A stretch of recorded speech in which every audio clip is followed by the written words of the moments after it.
देखिए, जय हिंद। यूएसएसआर जो टूट कर अब रसिया बना है और यूक्रेन के बीच में क्या विवाद है इसको समझते हैं, और आखिर यूएसएसआर पूरी दुनिया का इतना बड़ा देश कैसे बन गया। कैसे बन गया? यूएसएसआर का फुल फॉर्म होता है union of Soviet socialist Republican. हाँ। यूएसएसआर, इसी को शॉर्टकट में हम लोग पहले सोवियत संघ कहते थे। इसकी शुरुआत होती है 1917 में रूस की क्रांति में। रूस के राजा, जार कहा जाता था रूस के राजा को। उस समय 1917 में जो जार थे यानी राजा थे, उनका नाम था निकोलस द्वितीय। इनके समय भयानक क्रांति हो गई रूस की, जिसे हम वाल्सेविक क्रांति भी कहते थे। और इस क्रांति का जो नायक था वो लेनिन था। लेनिन जर्मनी में एग्जाइल पे था, वापस वो आ गया यहाँ पर, इस क्रांति को बहुत आगे बढ़ावा ले गया। और इस क्रांति के फलस्वरूप रूस जो था एक संगठन बनाया जिसका नाम रखा संगठन गया सोवियत संघ। और सोवियत सोवियत संघ। संघ की स्थापना यानी यूएसएसआर की स्थापना 1922 में हो गई थी। और यह सबसे बड़ा देश बना, और इसमें 15 छोटे छोटे देश मिलकर एक विशाल खंड का 15 निर्माण सेकंड। करते थे, जिसमें यूक्रेन भी 1922 में यूएसएसआर में शामिल हुआ था, जो अलग यूक्रेन हुआ 1991 में अलग हुआ था। तो अब यूक्रेन हम भी शामिल समझते हुआ हैं था। यूएसएसआर इतना बड़ा था। ये अभी इसमें ये सारे देशों को अगर हम शामिल कर लेते थे तो ये एक्स्ट्रा इतनी जमीन जो थी वो यूएसएसआर के अच्छा, पास थी। टूटने के बाद, ये 15 देश टूटने के बाद भी 70% एरिया बच गया रूस के पास। रूस तो के पास। यूएसएसआर ज्यादा समय तक नहीं चल पाया था और रूस 15 देशों में टूट गया। कजाकिस्तान, किर्गिस्तान, ताजिकिस्तान, तुर्कमेनिस्तान, कितने सारे? Uzbekistan, Georgia, Armenia, Azerbaijan, Estonia, Latvia, Lithuania, Ukraine, Moldova, Belarus और रूस। 15 देश टूट गया, 15 हो गया, आप 15 हो गिनते गए। रहिएगा। तो यहीं से टूटा यूक्रेन। 15 देशों में एक यूक्रेन भी था जो इसमें से अलग हो गया था। 1991 से 2014 तक यूक्रेन में सब कुछ ठीक चल रहा था। जब 1991 में यूक्रेन अलग हुआ था और वहां से लेके 2014 तक में सब सब ठीक ठाक बढ़िया चल रहा था। 14 में क्या हुआ, यहाँ के एक जो राष्ट्रपति थे उनका नाम था पेट्रो यानुकोविच। ये जो थे ये रूस के समर्थक थे। रूस कह रहा था कि तुम यूक्रेन को यूरोपीय यूनियन में शामिल मत करो, क्योंकि अमेरिका की एक चाल है, इन यूरोपीय यूनियन में शामिल करता है उसके बाद उनको नाटो का सदस्य बना लेता है। नाटो के जितने देश हैं वो किसी भी देश को मिलकर मारते हैं। अब उसमें सारे खतरनाक खतरनाक देश है, जैसे उसमें इंडिया, चाइना, जापान, पाकिस्तान इस साइड वाले नहीं है, ज्यादातर यूरोप और अमेरिका वाले। उसमें फ्रांस भी आ जाता है, ब्रिटेन भी आ जाता है, अमेरिका, इटली, ये सब आ जाते हैं। तो यूरोपीय यूनियन में रूस ने मना किया यूक्रेन को जाने के लिए। हालांकि पेट्रो जो थे रूस के समर्थक थे, लेकिन जनता चाहती थी वो यूरोपीय यूनियन में जाए। जनता लास्ट चाहती थी। मोमेंट पर पेट्रो ने अपना डिसीजन बदला, जिस वजह से यूरोपीय यूनियन में शामिल कराने वाली जनता जो थी वो यूक्रेन के राष्ट्रपति का विरोध कर दी, जिस वजह से ये 2014 में भाग के यूक्रेन में चले गए, रूस में चले गए। रूस में और चले यहाँ गए। एक सरकार आई जो इसे यूरोपीय यूनियन में शामिल कराने के लिए हामी भर दी, जिससे रूस नाराज होकर यूक्रेन का निचला भाग क्रीमिया अपने हमला करके ले लिया। इससे फायदा क्या हुआ रूस को, ये एजोव सागर पर कंप्लीट कब्जा हो गया। कंप्लीट रूस कब्जा का हो गया अपनी रूस का। नौसेना से कब्जा कर लिया क्रीमिया का। क्रीमिया पर कब्जा जब हुआ 2014 में, पूरी दुनिया देखते रह गई, किसी ने कुछ भी नहीं किया नहीं। रूस के खिलाफ, और इस क्रीमिया द्वीप पर कब्जा हो गया। और नीचे जो काला सागर है, क्रीमिया के नीचे जो सागर है काला सागर, यहाँ पर इजिली रूस का वर्चस्व स्थापित हो गया। अच्छा। उस समय भी पश्चिमी देश रूस पर प्रतिबंध लगा रहे थे, और दुनिया के जो 8 शक्तिशाली अर्थव्यवस्था वाले देश है जिन्हें G8 कहा जाता है, नक्शा से देखेंगे तो आराम से याद हो जाएगा। बीच में 4 देश याद रखिएगा, ब्रिटेन, फ्रांस, जर्मनी, इटली, ये याद रहेंगे। Britain, France, Germany, Italy. Europe में यही 4 फेमस देश है, ब्रिटेन, फ्रांस, जर्मनी, इटली। 2 ऐसे हो, 4 ऐसे हो गया, 2 इधर से रूस, जापान, और 2 इधर से कनाडा और अमेरिका। कनाडा, अमेरिका, रूस, जापान, और बीच में जर्मनी, यहाँ पे इटली, ब्रिटेन, फ्रांस, ये 8 देश थे G8। इसमें से 2014 में रूस को बाहर निकाल दिया सब। रूस को निकाल दिया। G8 जो था वो बच गया G7। तो G8 अब नहीं रहा, क्रीमिया की वजह से ही, यूक्रेन की वजह से ही ये मामला अभी आपको समझ में आ रहा होगा कि ऐसा विवाद हो रहा है। ये चलते आ रहा है, 2014 से ही चलते आ रहा है। तो वो हो गया G7 हो गया, जिसमें से रूस को बाहर निकाल दिया। उसके बाद 2015 में मिन्स्क एग्रीमेंट साइन किया गया। इस एग्रीमेंट में यूक्रेन ने कहा कि भैया हम लोग अब लड़ाई झगड़ा नहीं करेंगे। यूक्रेन भी ध्यान रखेगा कि यूरोप तथा अमेरिका का प्रभाव यूरोप में बढ़ने न दे।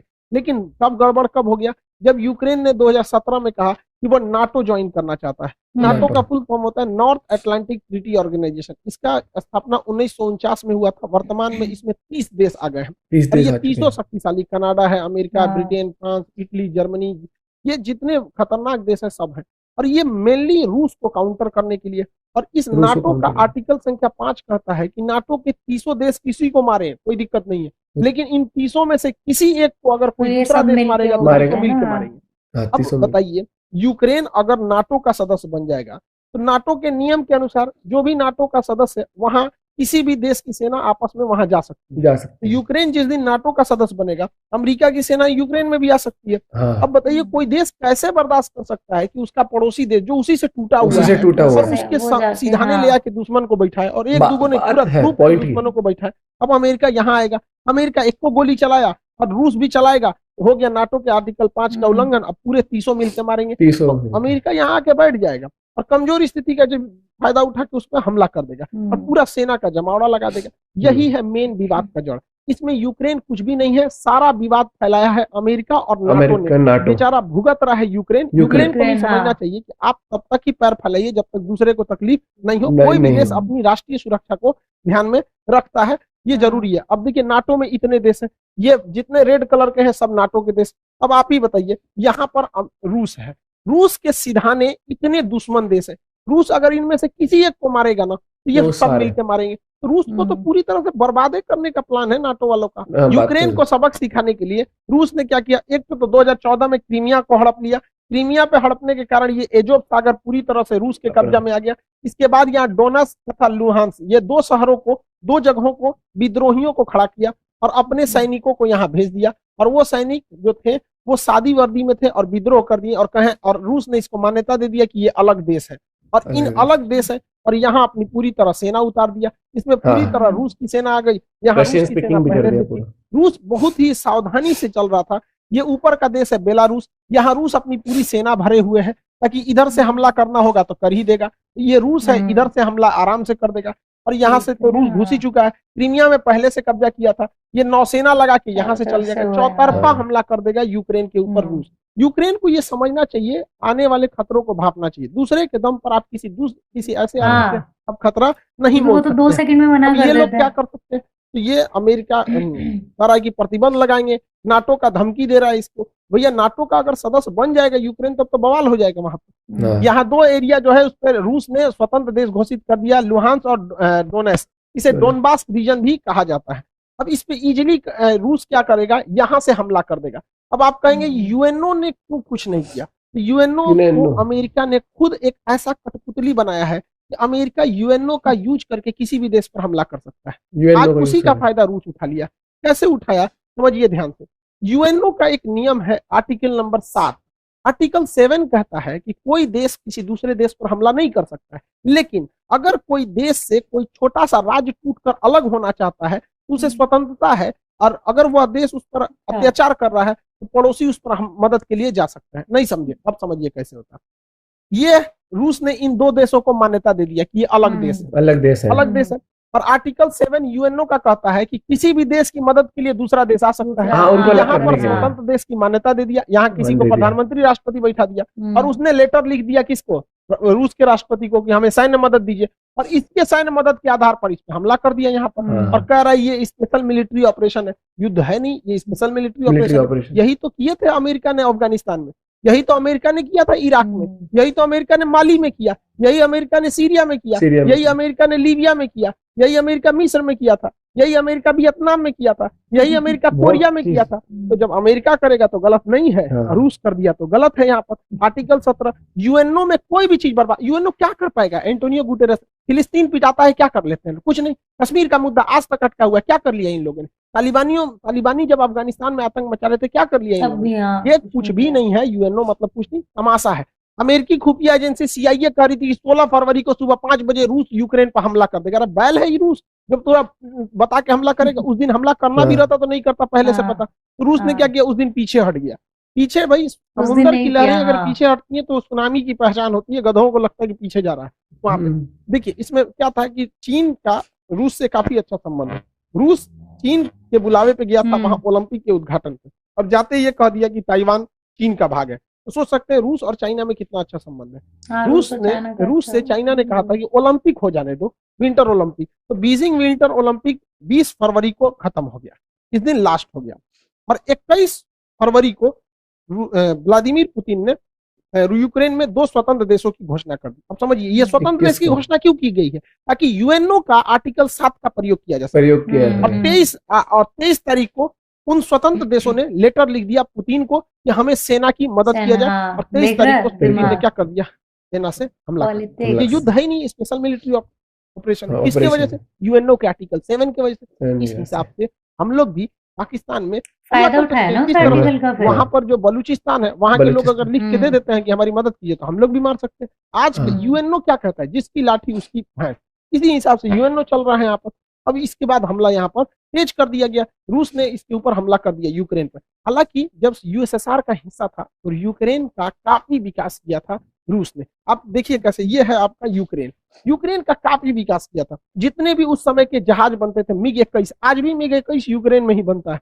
जितने पानी वाली जहाजें रूस के यूएसएसआर के समय बनी, सब यूक्रेन में। यूक्रेन के लोग आज इसको बनाना भूल गए हैं। हाल ये हो गया है जब यूक्रेन को युद्ध के बादल मंडरा रहे थे, यूक्रेन के इंजीनियर जहाजें बनाना भूल गए थे, तुर्की को बोले कि हमारे लिए जहाज बना दो। तो ये तो यूक्रेन की गलती है। यूक्रेन में काफी विकास किया था। यूक्रेन में ही प्रीपेड शहर बसाया गया था, जहां चेर्नोबिल दुर्घटना हो गया था 1986 में, परमाणु दुर्घटना। उसकी राजधानी कीव के पास है। तो यूक्रेन में कोई भी देश इतना ज्यादा लगाव रखेगा और वो देश दूसरे देश को कहेगा कि नाटो सेना यहाँ लगा, तो भड़क करेगा। यूक्रेन में आज भी 30% लोग रसियन भाषा बोलते हैं। पूर्वी यूक्रेन के लोग तो इजीली मान लेंगे कि वो रसिया के हैं, और रसिया इसको छोड़ेगा भी नहीं यहाँ पर, क्योंकि कोई भी देश अपनी सुरक्षा को सर्वोपरि रखता है।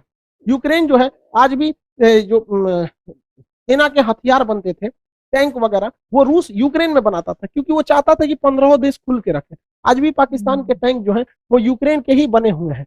यूक्रेन जब 1991 में यूक्रेन और 15 देश टूटे थे यूएसएसआर से, तो यूक्रेन के पास लगभग 200 परमाणु बम थे। 1996 में एनपीटी के समझौते के तहत यूक्रेन ने अपना 200 परमाणु बम वापस दे दिया। किसको? रूस को दे दिया। अगर ये परमाणु बम नहीं दिया रहता ना, तो ये मामला कुछ और रहता। समझ गए? तो ये परमाणु बम कितने शक्तिशाली है। कोई भी परमाणु संपन्न देश पर हमला नहीं करता है। सारा मामला 2014 से गड़बड़ाया था, जब नाटो और यूरोपीय यूनियन ने एंट्री किया था। देखिए, रूस की अर्थव्यवस्था का मेन सोर्स जो है वो गैस और पेट्रोलियम है। वो गैस की सप्लाई करता है। अब गैस सप्लाई पाइपलाइन से होती है, छोटे छोटे सिलेंडरों में नहीं होती है, और वो पाइपलाइन यूक्रेन के होते हुए यूरोप में जाती है। अब क्या है कि देखिए, ये यूक्रेन का नक्शा, इसमें इतनी सारे पाइपलाइन जा रही हैं। अब यूक्रेन ने 2014 में नाटो के दबाव में आके कहा कि तुम अगर इधर से पाइपलाइन ले जाओगे तो हमको सालाना $33 बिलियन पैसा दो। तो रूस ने कहा ठीक है, दे देंगे। तो ससुरा $33 बिलियन तुम पैसों लोगे और नाटो में शामिल भी हो जाओगे, यूरोपीय यूनियन में शामिल भी हो जाओगे, और रूस से संबंधों नहीं रखोगे। तो हमारे यहाँ कहावत कहा जाता है ना, पानी में उतर के मगरमच्छ से बैर कीजिएगा तो मर के आइएगा। इसी बीच मेरा चचवा पहुंच गया रूस में। अब बताइए, बेशर्मी की हद होती है कि रूस युद्ध के मुहाने पे खड़ा है और ये जाके 10,000 करोड़ रुपया कर्जा मांग रहा था कि हमारे यहाँ पाइपलाइन बिछाना है, बिछा दीजिए। रूस भगा दिया इसको। जैसे ये कहा कि हमको 10,000 करोड़ रुपया मदद चाहिए, उसी समय रूस ने यूक्रेन पे हमला कर दिया। अब बताइए, कोई गधा भी तो इतना बड़ा ये प्रधानमंत्री होके गलती किया जितना हमारा कोई विद्यार्थी गलती नहीं करेगा। रूस देखिए, इसका सबसे ज्यादा जो व्यापार होता है पाकिस्तान का, वो यूरोपीय यूनियन से होता है या अमेरिका से होता है, इन देशों से होता है। इसे आर्थिक मदद में IMF देती है, वर्ल्ड बैंक देती है, जापान देता है, जो सब अमेरिका के फेवर में है। फिर भी अमेरिका के खिलाफ केवल जा रहा है मीटिंग करने के लिए। इसलिए क्योंकि जो बाइडेन ने जब से शपथ लिया इसको फोन नहीं किया है, तो उनको जलाने के लिए गया था। अरे गधा कहीं का, ये सास बहू का झगड़ा हो रहा है क्या कि तुम जलाने के लिए गए थे? 10,000 करोड़ गए थे मांगने, अमेरिका ने इनके ऊपर पेनाल्टी ठोक दिया $4 अरब का पेनाल्टी ठोक दिया इनके ऊपर। बहुत अच्छा हुआ, एगो हाथ मिलाने गए थे, हो गया, यहाँ पर कांड हो गया। और दूसरा FATF में अब ये ग्रे लिस्ट से चल जाएंगे ब्लैक लिस्ट में। जिस दिन ब्लैक लिस्ट में चल जाएंगे ना, बर्बाद हो जाएंगे, यहाँ पर पूरी तरह से चौपट हो जाएंगे। वहां पे आज भी पाकिस्तान में 12,000 रुपए का गैस सिलेंडर पड़ रहा है। अब 12,000 रुपए में गैस सिलेंडर पड़ रहा है। जिस दिन ये FATF के ब्लैक लिस्ट में जाएंगे ना, उस दिन ये 20,000 चल जाएगा। IMF पे अमेरिका का दबाव है, वर्ल्ड बैंक पे अमेरिका का दबाव है। अमेरिका घुसिया गया है ये मीटिंग देखकर कि चोट्टा तुमको इसी बीच में जाना था। यहाँ पर कौन गधा है रे तुम्हारे यहाँ सुरक्षा सलाहकार? ओकरा कोनो बुद्धि नहीं है क्या? इतना बेवकूफी तो कोई नहीं करेगा। इसने क्या किया है? कांड को लाल कपड़ा दिखाया। मिला क्या इसको कि रूस ने, राष्ट्रपति ने कहा था कि जो हमारे पास आएंगे उनको कोरोना का RT-PCR टेस्ट कराना पड़ेगा। दुनिया का सबसे महंगा टेस्ट इन्हीं का हुआ है। गए हैं, RT-PCR टेस्ट कराए हैं, हाथ मिलाए हैं, मिला कुछ नहीं है, उल्टे 4 अरब रुपए का इनके ऊपर पेनाल्टी ठोक दिया। सबसे महंगा RT-PCR का रेट इनका $4 अरब बन गया। अरे यार, तुम्हारे देश की जनता सुन रही, तुम्हारे यहाँ कोई बढ़िया बताने वाला नहीं है क्या? टीचर उचर नहीं है तुम्हारे यहाँ? तो इसको 2-4 हाथ देने लायक है। तो चलो बिगड़ गया है मेरा। अमेरिका ने भारत पर दबाव बनाया कि यूएनओ में आप हमारा सपोर्ट कीजिए, क्योंकि भारत 2 साल के लिए यूएनओ के अस्थायी सदस्य है यहाँ पर। अब इसमें भारत ने वोट ही नहीं दिया, कहा कि ना हम रूस की ओर से ना यूक्रेन की ओर से। रूस ने कहा थैंक यू भैया, तुमने नहीं दिया, बहुत अच्छा हुआ। चाइना ने भी कहा हम भी वोट नहीं देंगे, यूएई ने कहा हम भी नहीं देंगे, अमेरिका कह रहा है ये तुम काहे लिए ऐसा बोल रहा है। अब यूएई ऐसे अरब देश ज्यादातर अमेरिका के फेवर में होते हैं, फिर भी यूएनओ में अरब देश ने इनका साथ नहीं दिया। तो ये सोचने वाली बात है कि आखिर ऐसा क्यों हुआ। तो समझिए इसके पीछे का मेन रीजन क्या है। देखिए सऊदी अरब, यूएई जो है यहाँ पर स्थित है, यूएई के नीचे यमन है, यमन में हैती विद्रोही है सब, और इन विद्रोहियों को ईरान का साथ प्राप्त है, ईरान का साथ प्राप्त है। अगर यूएई रूस के खिलाफ जाएगा तो रूस की दोस्ती है ईरान से, वो ईरान को फोन करेगा, ईरान हैती विद्रोहियों को फोन करेगा, हैती विद्रोही यूएई को बजा देगा सब पकड़ के। तो एक रीजन ये है। दूसरा रीजन ये है कि ईरान के पास भी पेट्रोलियम है, रूस के पास भी पेट्रोलियम है और यूएई के पास भी पेट्रोलियम है। इन्हें दोस्तों को साथ में रख के पेट्रोलियम के लेवल को, मतलब प्राइस को कंट्रोल करने में भी मदद मिलेगी। अमेरिका इजराइल पर भी दबाव बना रहा है कि इजराइल यहाँ पर सीरिया में बम्बार्डमेंट कर दे ताकि रूस का ध्यान भटक जाए, लेकिन इजराइल ऐसा करने से मना कर दिया। क्यों? क्योंकि सीरिया में S-400 मिसाइल सिस्टम तैनात है और यहाँ से अगर इजराइल को आगे बढ़ना होता है तो रूस से परमिशन लेना होता है, और अगर रूस से दुश्मनी लेगा इजराइल अमेरिका के चक्कर में आके तो रूस इनका भी उपाय कर देगा। सीरिया के बगल में है लेबनान, लेबनान में हिजबुल्ला नामक आतंकवादी संगठन है, हिजबुल्ला नामक आतंकवादी संगठन है। अब इजराइल की दुश्मनी है ईरान से, रूस कहेगा ईरान को कि तुम अपना सारा आतंकवादियों का हथियार सीरिया में भेजो। अब सीरिया से वो जाएगा लेबनान में, और लेबनान में उस हथियार को लेगा हिजबुल्ला और वो मारेगा इजराइल को। इजराइल ने कहा कि देख भैया, रूस जो है ना सबका उपाय रखा है, इस मिडिल ईस्ट में कोई चाहे करता है ना तो रूस सीधे किसको करता है, ईरान को करता है, और ईरान सबको कंट्रोल करके रखता है। हालांकि यूक्रेन के जो प्रेसिडेंट है ज़ेलेंस्की, वो भी ज्यूज यानी यहूदी है, और इजराइल भी यहूदी है। अब ये उसका मदद नहीं कर रहा क्योंकि भैया देश सर्वोपरि होता है, अपने देश को काहे लिए हम रिस्क में डालेंगे, हर देश में यहाँ पे। अब ये यूक्रेन का बड़बोलापन था जो EU तक तो सीमित था, लेकिन नाटो में गए, अब लड़िए यहाँ पर। अब यूक्रेन को तो छोड़ेगा नहीं रूस, जो फाइनल है। अब वहां के लोगों को सफर करना पड़ता है, वहां के लोग काफी बहादुरी से लड़ रहे हैं। हम उनके लोगों की भावना, इज्जत करते हैं उनकी भावनाओं का, उनके सैनिकों को सैल्यूट करते हैं जो इतनी बहादुरी से लड़े वहां पर, आखिरी सांस तक उनके सैनिक लड़े। वहां पे जो आम नागरिक है वो भी अपने देश के लिए लड़ रहा है ये, और जो बेचारे बूढ़े हैं, बच्चे हैं, वो मेट्रो में या कहीं शेल्टर होम में जाके रह रहे हैं। लेकिन देश के नागरिकों को भी सोचना चाहिए, किसी देश को इतना टॉर्चर मत करो। रूस को अपनी सुरक्षा चिंताओं को ध्यान में रखना, ये वाली बात बड़ा कड़ा शब्द में बोलना पड़ता है, लेकिन ये बात जरूर है कि अगर यूक्रेन आज आंसू नहीं बहाएगा तो कल यूक्रेन की वजह से रूस को खून के आंसू बहाने पड़ेंगे, क्योंकि नाटो धीरे धीरे पैर पसार रहा है। 15 देशों को तोड़ दिया नाटो ने, और उसके बाद उन 15 देशों में से सारे देशों को अपने में मिलाते आ रहा है। नाटो की जरूरत क्या है? आप 15-30 देश मिलके किसी को मारेंगे यहाँ पर। यूक्रेन के लोगों को इसका खामियाजा भुगतना पड़ेगा। लेकिन क्या होता है कि देश, हर इंसान को अपना देश प्यारा होता है। देश तो बहुत बड़ी चीज होती है। इंसान जिस कमरे में सोता है, बेड के जिस कोने पे सोता है, इंसान को वही कोना पसंद आता है। आप भी अपने कमरे में बेड पे किसी खास कोना पे सोते होंगे, आपको वही नींद आएगा। हर इंसान की मेंटेलिटी होती है। लेकिन ये सोचना चाहिए कि हमारी देश की नीतियां कहाँ सही जा रही है। कई बार हमें कड़वे घोंट पीने पड़ते हैं, तो ये चीजें होती है। कई बार देश को ऐसा लगता है कि नहीं अभी हमला कर देना चाहिए, लेकिन उसको सोच समझ के करना चाहिए। हमारे ऊपर भी हमले हुए थे 26/11 जब ताज होटल पे हमला हुआ था, हम लोग भी चाहते थे पाकिस्तान पर हमला कर देते। पुलवामा हुआ था, संसद पर हमला हुआ था, कारगिल पर हुआ था, हम लोग भी चाहते तो इस्लामाबाद पे घुस जाते, लेकिन उस वजह से हमारी देश की अर्थव्यवस्था नहीं बढ़ी। अब क्या है, धीरे धीरे हमारी अर्थव्यवस्था बढ़ रही है, धीरे धीरे पाकिस्तान खुद ही बर्बाद हो जाएगा। तो ये यूक्रेन के लोगों को सोचना चाहिए कि ऐसा ना करे कि रूस जैसे देश से, इतने बड़े देश से दुश्मनी ले ले। अभी रूस का पूरा फुल प्लान क्या है, वो वायुसेना से भी हमला कर रहा है, थल सेना से भी कर रहा है, नौसेना से भी कर रहा है। वो चारों ओर से घेर चुका है यूक्रेन को, और कोई मदद के लिए नहीं आया। ये दुनिया के लिए भी एक लेसन है कि जब तक अपने पैर पे नहीं खड़े रहेंगे तब तक कोई मदद करने के लिए नहीं आएगा। कोई आएगा कैसे मदद करने के लिए आपके ऊपर? आपकी खुद की परछाई भी ना अंधेरे में आपका साथ छोड़ देती है। दूसरे से क्या उम्मीद कर रहे हैं? मुसीबत पड़ने पे हर इंसान साथ छोड़ देती है, जब अंधेरे में परछाई ने छोड़ दिया। तो व्लादिमीर पुतिन का सीधा सा डिमांड है कि रूस, ये यूक्रेन और नाटो लिखित दे कि वो कभी भी यूक्रेन को नाटो में शामिल नहीं करेंगे। रूस का दूसरा डिमांड है कि जो एस्टोनिया, लातविया, लिथुआनिया, जो एकदम इसकी राजधानी के पास नाटो सेना आके बैठी हुई है, इन्हें वापस विड्रॉल करें। अमेरिका ने यूरोप में जो परमाणु बम रखे हैं इसे वापस ले जाए। ये व्लादिमीर पुतिन का है। हालांकि पुतिन का आंतरिक विरोध भी हो रहा है देश में, लेकिन इसे दबाने के लिए पुतिन काफी बेहतरीन ढंग से वेल ट्रेंड है। पुतिन का पूरा प्लान क्या है? वो यूक्रेन को इस एरिया से काट देंगे।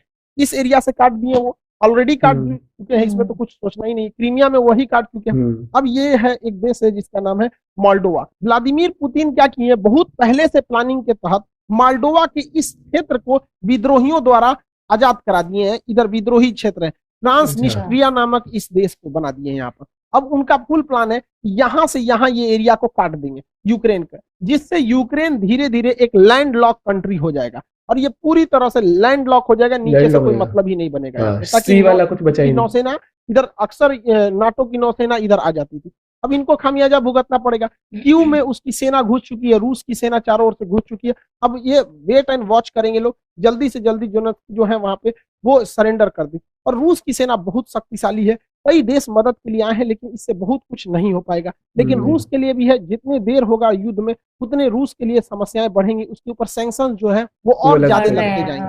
भारत पे भी इसका असर पड़ेगा, जो गैस है उसके रेट बढ़ेंगे, पेट्रोलियम फिर 110-105 के पास चला जाएगा, क्योंकि वो ऑलरेडी बढ़ने वाले हैं। जो सनफ्लावर जिससे रिफाइंड तेल वगैरह बनाए जाते थे वो 80% आता था यूक्रेन से, यूक्रेन युद्ध में फंस चुका है, अब वो नहीं आएंगे। फिर से सरसों का तेल 200 से 250 रुपए लीटर के राउंड द फिगर जाने वाला है। दवाइयां यूक्रेन के लोगों को महंगा पड़ेगा, क्योंकि भारत उन लोगों को दवाइयां बेचता था। गेहूं के लिए एक चीज का प्रॉफिट यही है कि यूक्रेन और रूस दोनों गेहूं के बहुत बड़े उत्पादक है। यूक्रेन के पास गेहूं का बहुत बड़ा भंडार था। यूक्रेन में एक घास का मैदान है जिसे कहते हैं स्टेपी, उसे bread basket of the world कहते हैं, कि दुनिया में वो गेहूं वहां बहुत ज्यादा मात्रा में उत्पादित होता है। तो गेहूं का इन लोग के पास प्रोडक्शन गिरेगा, जिस वजह से गेहूं के रेट बढ़ेंगे, तो भारत उन गेहूं को विदेश में बेच सकता है और इस तात्कालिक समय के लिए फायदा कमा सकता है। ये भारत के लिए एक मौका है, वो भी हाथ मत चला जाए, दिक्कत हो जाएगा। हालांकि रूस इसके लिए पहले से तैयार बैठा है, उसने अपनी अर्थव्यवस्था को बजट में जो पारित किया था उसको स्टेबल रखने की कोशिश किया। वहां पर्याप्त मात्रा में विदेशी भंडार रखे गए हैं,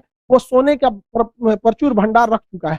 अमेरिका ने उसके ऊपर सबसे खतरनाक प्रतिबंध लगाया, स्विफ्ट बैन लगा दिया। देखिए, दो तरह के बैंकिंग में कोड होते हैं। अगर आप देश के अंदर ही पैसा भेजना चाहते हैं तो आपको IFSC कोड लगते हैं। आप अगर ध्यान देंगे बैंक में कभी भी पैसा ट्रांसफर किए होंगे तो आप IFSC कोड लगा होगा। अगर आपको IFSC कोड नहीं पता है, बैंक से ट्रांसफर पैसा नहीं होगा। लेकिन ये IFSC कोड किसी देश के अंदर ही होता है, हमें बिहार, मध्य प्रदेश, तमिलनाडु कहीं भेजना है। लेकिन अगर हमें यहाँ से पैसा अमेरिका भेजना है तो उस समय IFSC कोड काम नहीं करेगा, उस समय स्विफ्ट कोड काम करेगा। जितने लोग ऑनलाइन ट्रेडिंग करते होंगे, विदेश से सामान बेचते होंगे, आता होगा, उन लोग को पैसे के लिए IFSC कोड नहीं बल्कि स्विफ्ट कोड की जरूरत पड़ती होगी। अमेरिका ने यूरोपीय देशों के दबाव में आकर रूस को क्या किया, स्विफ्ट कोड से हटा दिया। अब रूस का स्विफ्ट कोड ही काम नहीं कर रहा है। रूस में इंटरनल व्यापार तो होगा, लेकिन बाहरी व्यापार पर बैन लग जाएगा। हालांकि रूस चाहे तो रूबल में इसका व्यापार कर सकता है इजीली, रूस की अर्थव्यवस्था पर इसका प्रभाव पड़ेगा, लेकिन इसके लिए भी अमेरिका ही जिम्मेदार है।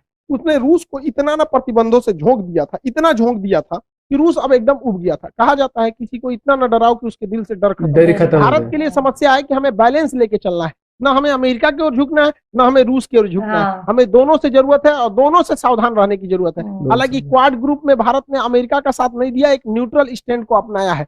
यूएनओ में भी भारत ने एब्सटेन करके मत ना डाल के वो भी एक तरह का न्यूट्रल स्टैंड को अपनाया है। G20 में भी भारत बहुत कुछ नहीं कहने वाला है रूस के खिलाफ। हमें बैलेंस लेके चलना है, अमेरिका के कहने पे हम लोग को नहीं आना है, क्योंकि अगर हम अमेरिका के कहने पे चले आएंगे तो रूस चाइना के फेवर में चला जाएगा, क्योंकि वो भी देखेगा कि भैया आप अमेरिका के गुण गा रहे हो तो वो किसके पे गुण गाने लगेगा, चाइना का। और ये चाइना यही चाह ही रहा है, क्योंकि उधर यूक्रेन को कब्जा कर लेगा, यूक्रेन ले गया रूस, अब ताइवान लेके चला जाएगा चाइना, इसके बाद स्प्रेटले द्वीप लेगा, इसके बाद पैरासेल आइलैंड लेगा। ये चाइना के लिए प्लस पॉइंट होगा। चाइना को रोकने के लिए हमें रूस के साथ रखना जरूरी है, साथ साथ अमेरिका का भी साथ देके चलना जरूरी है। तो हमें काफी मतलब बीच बचाव लेकर चलना चाहिए। सबका कारण है नाटो और अमेरिका के चक्कर में पूरी दुनिया आज सफर कर रही है। हमारे देश का सेंसेक्स नीचे गिर गया, 10 लाख करोड़ रुपए जो हमारे सेंसेक्स है, 5% सेंसेक्स नीचे चला गया हमारा शेयर मार्केट, यानी लगभग 2000 अंकों की गिरावट देखी गई है।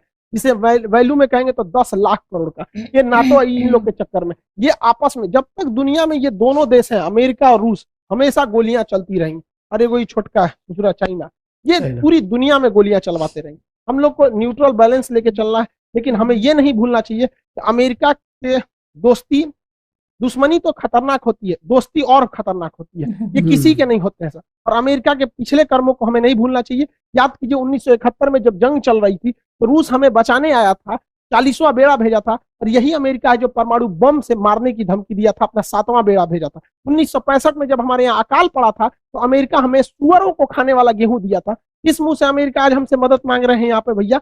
जब 370 लगा था तो इसमें 7 रूस ने हमारा दिया था। यूएनओ में कश्मीर में जब जब मुद्दा आया था तो यूएनओ कहता था कि वहां के लोगों से पूछिए क्या होगा, तो रूस वहीं पे रोक लगाता था। हम कैसे भूल सकते हैं रूस को? रूस ही हमें सबसे ज्यादा हथियार दिया। आज भी भारत में 80% हथियार रूस से ही आ जाते हैं, हम इसको नहीं भुला सकते हैं। 1998 में जब भारत ने अपना परमाणु बम परीक्षण किया था, पूरी दुनिया खिलाफ हो गई थी, रूस साथ खड़ा था। आपको याद है कि नहीं इन दोनों की जोड़ियां, इन लोगों ने परमाणु परीक्षण किया था, उसके बाद कोई हमें आंख उठाकर नहीं देख सकता था। तो उस समय भी रूस की बात हम लोग को याद रहना चाहिए। 1999 में जब कारगिल की लड़ाई हुई थी तो अमेरिका ने अटल बिहारी वाजपेयी से कहा था कि हम परमाणु बम मार देंगे भारत के ऊपर। तो अटल बिहारी वाजपेयी ने कहा था कि हम आधा हिंदुस्तान खोने के लिए तैयार हैं, लेकिन हम वचन देते हैं कि सुबह का सूरज पाकिस्तान नहीं देख पाएगा। अमेरिका अपना परमाणु बम लेके भागा। याद कीजिए अभिनंदन की जी का फाइटर पायलट जो थे, इनके ऊपर जहाज से जो स्ट्राइक किया गया था, वो जहाज भी पाकिस्तान को अमेरिका ने दिया था, F-16 जहाज। आज भी हमारी जरूरत रूस ही पूरा करता है।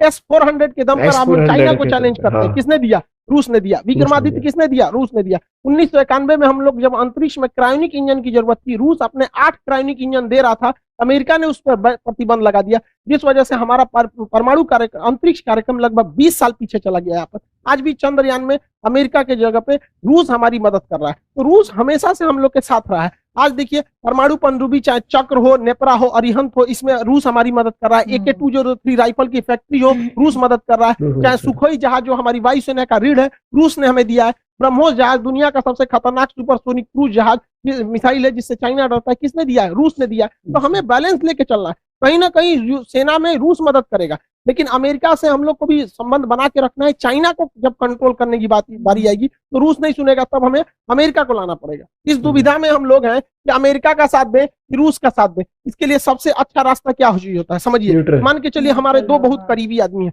उन दोनों का बियाह पड़ गया, तू कह रहा है कि हमरे बियाह में आना, तू कह रहा है हमरे बियाह में जाएगा, तो भैया हम एक में जाएंगे तो दूसरा से संबंध खराब हो जाएगा। एक काम करते हैं, कोई दिन हम अपने बियाह कर लेते हैं, बातें खत्म हो जाएगा। भैया हम अपने बियाह में बिजी थे। इसी वजह से सबसे अच्छा तरीका है, ना हम रूस के फेवर में जाएंगे और ना ही हम अमेरिका के फेवर में जाएंगे। सबसे अच्छा तरीका है मोदी जी को अपनी सेना को बोलिए कि गलवान घाटी में 2 किलोमीटर आगे घुस जाए।